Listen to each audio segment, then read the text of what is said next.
بسم اللہ الرحمن الرحیم والصلاة والسلام علی رسول اللہ وعلی آلہ وصحبہ اجمعین۔ معزز ناظرین و سامعین کرام، السلام علیکم ورحمۃ اللہ وبرکاتہ۔ سید الشہداء سیدنا حمزہ بن عبد المطلب رضی اللہ عنہما کا جسد مبارک اور دور شاہ فیصل۔ سید الشہداء کی شہادت مبارکہ کو تقریباً 14.25 صدیاں سے زیادہ بیتنے کو ہیں۔ سرکار مدینہ صلی اللہ علیہ وسلم کے ایک قول مبارک ان اللہ حرم علی الارض اکل لحوم الانبیاء والشہداء، کہ اللہ تبارک و تعالیٰ نے زمین پر حرام کر رکھا ہے کہ وہ انبیاء یا شہداء کے اجسام کو کوئی نقصان پہنچائے کی تصدیق آج بھی سید الشہداء کا جسد مبارک عین اسی طرح صحیح و سالم اور تر و تازہ ہے جس طرح 14.25 صدیوں سے قبل تھا۔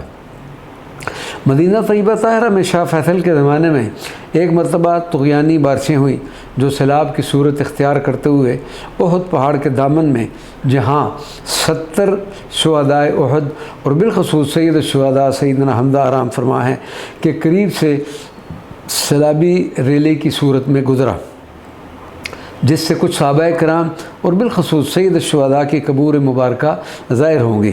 اس تمام صورتحال کی اطلاع سربراہ حکومت شاہ فیصل کو دی گئی، جس پر شاہ فیصل نے علماء اسلام پر مشتمل ایک کمیٹی تشکیل دی کہ جو اس معاملے کا بغور جائزہ لینے کے بعد ان قبور کو فوراً درست کرے۔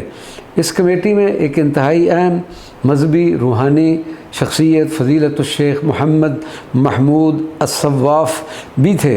آپ فرماتے ہیں کہ میں ان احباب میں شامل تھا جو سید الشہداء کی قبر مبارک درست کرنے والے لوگ تھے۔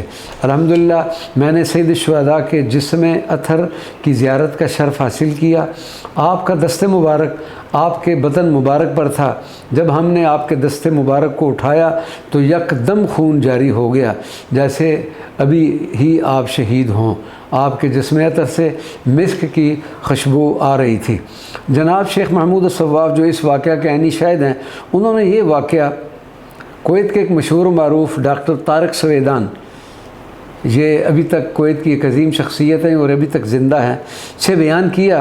یہ واقعہ ڈاکٹر صاحب کی زبانی کس طرح ہیں پڑھیں اور سید الشہداء کے حضور بار بار ہدیہ سلام پیش کریں۔ حضرت حمزہ تیری توقیر اور عزت کو سلام، جو ملی ہے آپ کو دنیا میں شہرت کو سلام۔ ڈاکٹر طارق سویدان عرب دنیا کے ایک نجی ٹی وی پر اپنے مشہور و معروف و مقبول پروگرام قصۃ النہایہ میں بیان کرتے ہیں کہ میں نے سید الشہداء والا یہ عظیم واقعہ ذاتی طور پر فضیلت الشیخ حضرت محمود الصواف رحمۃ اللہ علیہ سے سنا ہے۔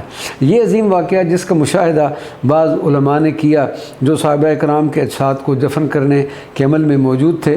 شیخ محمود صواف فرماتے ہیں کہ کس طرح انہوں نے صحابہ کرام کے اجساد کو 1450 سال کے بعد دیکھا، جب کہ ان میں کوئی تبدیلی رونما نہ ہوئی تھی اور نہ ہی جسموں پر زمین کا کوئی اثر تھا۔ یہ نبی کریم صلی اللہ علیہ وسلم کی اس حدیث کا مصداق تھے کہ بے شک زمین شہداء کے جسموں کو نہیں کھاتی۔ ڈاکٹر طارق سویدان بیان کرتے ہیں کہ ہمیں شیخ محمود صواف نے بتایا کہ میں بذات خود وہاں موجود تھا اور ان لوگوں میں تھا جنہوں نے سیدہ حمزہ رضی اللہ تعالیٰ عنہ کو دوبارہ اسی مقبرے میں دفنایا تھا۔ پس میں نے دیکھا کہ ان کا جسم مبارک بھاری تھا اور ان کا ایک دست اقدس ان کے پیٹ پر رکھا ہوا تھا۔ جب ہم نے اسے حرکت دی اور وہ ہاتھ اٹھایا تو وہاں سے خون بہہ نکلا۔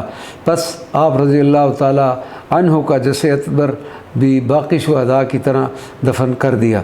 ڈاکٹر طارق سویدان کہتے ہیں کہ اس کے بعد شیخ محمود صواف نے ہمیں اس خوشبو کے بارے میں بھی بتایا جو حضرت سیدنا حمزہ کے جسم مبارک سے پھوٹ رہی تھی۔ یا رب العالمین ہمیں بھی سیدنا حمزہ رضی اللہ تعالیٰ عنہ کے جسم مبارک سے پھوٹنے والی خوشبو کی مہک عطا فرما، آمین یا رب العالمین۔ وما علینا الا البلاغ المبین۔